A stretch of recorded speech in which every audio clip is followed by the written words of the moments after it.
Okay, you get your first job, you look at your paycheck, and bam! Where did all your money go? Taxes.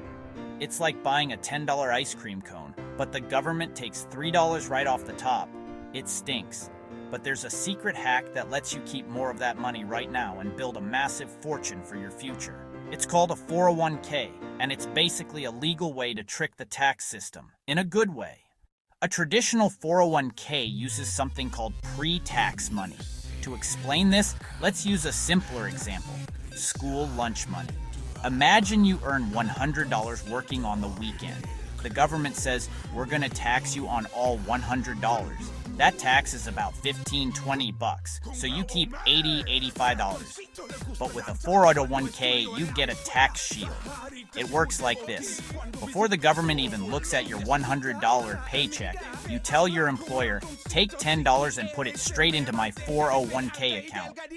Now, the government looks at your money and only sees $90. They only tax you on the $90, which means you pay less tax today. The $10 you put in is like it was invisible to the tax man. You didn't avoid the tax. You delayed it. The second tax hack is even better. Tax-deferred growth. This is where your money gets its superpower.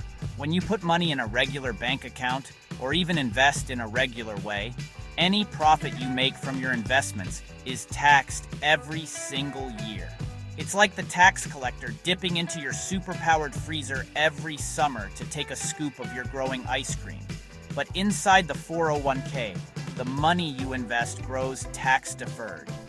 That means every penny of profit stays in the account, making even more profit without the tax collector touching it for decades. You don't pay tax on the growth until you take the money out. Let's say your investment makes $100 profit this year. Outside 401k, you pay $20 in taxes. You only have $80 left to grow next year.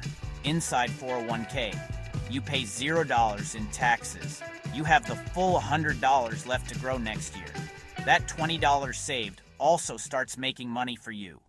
This next part isn't tax avoidance, but it's crucial. Many employers will offer a match. This is the single biggest reason why not using a 401k is a huge mistake. Imagine your job says, for every dollar you put into your 401k, up to 4% of your paycheck, we will put in $1 too. That is literally free money. It's a 100% immediate return. If you skip the 401k, you are walking away from free money that you were already entitled to. You wouldn't skip out on a free pizza party, so don't skip the free money. Always, always, always contribute enough to get the full employer match. So, to recap the 401k tax superpower, the money in that 401k will finally be taxed when you take it out in your 60s, but you'll likely be earning less then, so you might pay a lower tax rate anyway. It's a win-win. When you graduate and get your first real job, ask about the 401k immediately. Don't get behind.